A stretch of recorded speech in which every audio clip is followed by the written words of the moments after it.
The Young and the Restless. Spoilers. Tuesday. Full. The 11th of August 2026. Hey guys, welcome back to the channel. It is a beautiful Tuesday, and honestly, I am so glad you are here with me today because we need to talk. We really need to talk about what is going down in Genoa City right now. I am sitting here staring at my screen after watching the Tuesday, August 11 episode of The Young and the Restless, and my brain is just entirely fried. Like, completely fried. The writers are just throwing everything at the wall this week, and it is a lot to process. I mean, we all knew this week was going to be heavy, especially with Nick leaving rehab and everything, but I didn't expect to feel this stressed out. So, grab your coffee, or maybe something stronger if you're like me and just can't handle the Newman family drama today, because we are diving deep into this messy, chaotic, heartbreaking episode. And honestly, I have so many thoughts. So many thoughts. Let's just start with Devon. Devon Hamilton Winters. What is going on with this guy? So in this episode, Devon decides he needs to gather the family. He calls Lily, he calls Nate, and he calls Abby together for a massive announcement.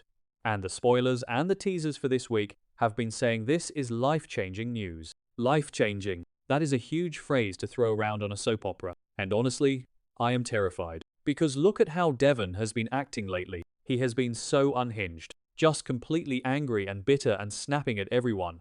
The whole situation with Mariah has just broken something in him. And I get it. I really do. What Mariah did, kidnapping Dominic when she had her psychological break, that is trauma. That is deep, dark trauma that a parent doesn't just get over. But Devon is just holding on to this rage and it is destroying his life. It is destroying his marriage to Abby. So he gathers Lily, Nate, and Abby. Abby looks so exhausted, you guys. She just looks like she has nothing left to give this marriage. She has been trying to play peacemaker, trying to calm Devon down, but he just won't listen. And we all know she has been leaning on Daniel Romalotti Jr. lately. Which, by the way, is a whole other mess that I don't even have time to fully get into right now, but you know it's going to blow up in their faces. But back to Devon's announcement. What could it be? Is he stepping down from Chancellor Winters? Is he leaving the company because he can't handle the stress? Or is it personal? Is he announcing that he wants a divorce from Abby? Honestly, part of me wonders if he is going to announce that he's taking full custody of Dominic and leaving town or something crazy. Okay, that sounded dramatic, but you get what I mean. Devon is unpredictable right now. Maybe I'm being too harsh on him. Maybe the life-changing news is good. Maybe he had an epiphany and he's going to drop his crusade against Mariah and finally forgive her. But let's be real. Who actually believes this is going to end well? This is why and Nobody just calls a family meeting to say, hey guys, I'm going to therapy and everything is great. No, it's going to be a bombshell. And I am so nervous for Lily and Nate sitting there having to listen to it. Especially with all the corporate drama they are already dealing with. Nate is trying to decide if he should go back to being a surgeon to help Nikki. Lily is dealing with Kane being back in her life. They don't need Devon dropping a nuke on their Tuesday afternoon. But here we are. And speaking of nukes, let's talk about Crimson Lights. Because oh my god, you guys, Kyle Abbott and Victoria Newman. I need a minute. I really just need a minute to process what I watched.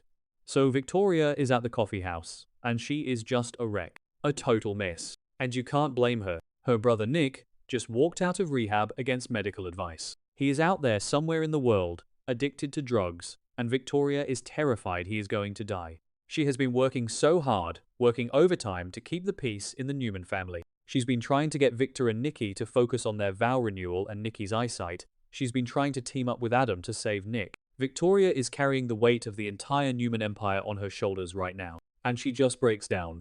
She is so upset about Nick. And who walks in? Kyle Abbott. Kyle Abbott, who is currently dealing with his own massive family trauma. His dad Jack was kidnapped by Victor and almost died. His mom Diane was kidnapped by that creepy doctor. Markham and tortured by Patty Williams. Kyle is so full of trauma and rage right now. He hates Victor. He literally just made a secret pact in jail with Patty Williams to destroy Victor Newman. But he sees Victoria crying, and he walks over to her, and he is just soft. He is so soft with her. He comforts her. He listens to her talk about Nick and how scared she is. And you can see this crazy connection happening between them. It is so weird, right? Like, on paper, this makes zero sense. He is Jack's son, she is Victor's daughter. They are in the middle of a literal family war. But sitting there in Crimson Lights, it just works. I didn't want to like it. I really didn't. I thought the writers were crazy for even hinting at this a few episodes ago, but watching them lean in, yes, they lean in. The sexual tension was off the charts. They are both so broken and so vulnerable right now. Kyle needs someone to lean on who isn't involved in the Abbott Mansion madness, and Victoria needs someone who isn't Nate or Victor yelling about corporate strategy. They lean in for a kiss, and it is a steamy, hot, heavy moment. Do they actually lock lips? The spoilers were kind of teasing it, and the camera angle was crazy, but whether they officially made out or just got dangerously close, the line has been crossed. The line is completely gone, and I am sitting here screaming at my TV like, what are you doing? But also, keep doing it, because the drama this is going to cause is going to be legendary. Think about it. What is Claire going to do when she finds out her mum is hooking up with the guy she hates? What is Summer going to do if she comes back to town and finds out her ex-husband is sleeping with her aunt? And Victor, oh my god, Victor will actually have a heart attack. He already hates Kyle. If he finds out Kyle is touching his precious Victoria, he will end him. But you know what? I kind of love it. I changed my mind. I am fully on board the Kyle and Victoria train. It's messy. It's toxic. It's forbidden. It is classic soap opera goodness. They are going to cross all the lines, and it is going to be a beautiful disaster. But speaking of beautiful disasters, we have to talk about Nick. This was the hardest part of the episode to watch. It really was. I actually had tears in my eyes. Nick Newman is at absolute rock bottom. He is in this seedy, gross motel room. He didn't go back to rehab. He lied to Adam. He lied to everyone. He called his dealer. He bought drugs. He is completely lost in his addiction right now. And on Monday, we saw him have that horrifying nightmare. I am still shaking from that dream sequence. Matt Clark acting as his twisted tour guide, showing him all the lives he is ruining.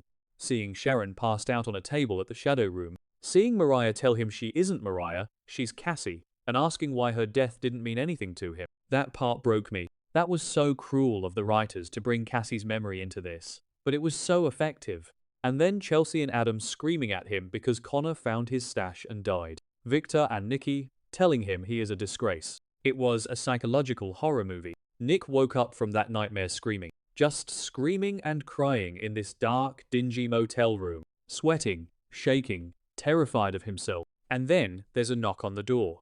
Nick opens it, and there is a woman standing there. Marie Kirkland, played by Jade Harlow, who is making her debut, and she is already fantastic. Marie says she is in the room next door, and she heard him screaming and crying. She asks if he is okay. Nick tries to play it off, says he just had a nightmare, he's fine. But Marie doesn't leave.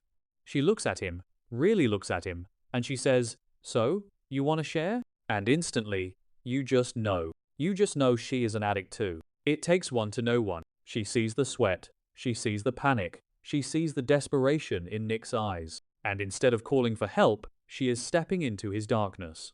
This is the worst possible thing that could happen to Nick right now. The absolute worst. Nick has this massive hero complex. He always wants to save the damsel in distress. He always wants to fix broken women. Look at his history. Look at Sharon. Look at Phyllis. Look at Chelsea. He loves to be the savior. But he can't save Marie. He can't even save himself right now. If he befriends this woman, if they form this twisted, trauma-bonded friendship in this motel, they are just going to drag each other down. They are going to enable each other. If she has drugs, or if he has drugs, they are going to use together. I am so scared for him. The spoilers for the rest of the week say Nick is going to need comfort from this new friend, and that the relationship might cross a line and get steamy. Of course it will, because Nick is trying to numb the pain. He is trying to forget the nightmare. He is trying to forget that he is failing his family, failing Sharon, failing Noah, failing everyone. And Marie is right there, a willing distraction, a fellow addict who won't judge him for being a mess. But where does this end? On Monday, we saw him hallucinating about eating fentanyl packets out of sugar bowls at Crimson Lights. He is so far gone. If he starts using with Marie, he is going to overdose. Adam and Victoria are trying to team up to find him, but will they find him in time? Las Vegas was bad enough with Matt Clark. But this quiet, lonely motel room self-destruction, it is so much darker. It is just heartbreaking. Joshua Morrow is acting his heart out right now. He is playing the desperation so well.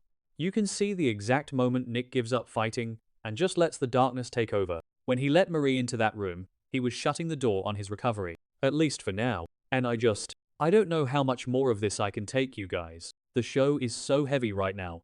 Between Devon's rage and his mystery announcement, Kyle and Victoria playing with fire while their families are literally trying to kill each other, and Nick slowly dying in a motel room. It is a lot, but I can't look away. I am glued to my screen. The writers are really pushing these characters to their absolute limits, and it is fascinating to watch. What do you guys think? Seriously, I need to know your thoughts because I am spiraling over here. What is Devon's announcement going to be? Is he leaving? Is he divorcing Abby? And what about Kyle and Victoria?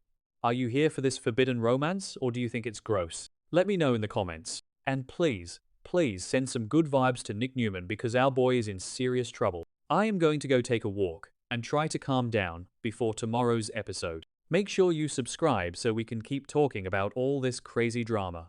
I will see you guys in the next video. Hang in there, GC fans.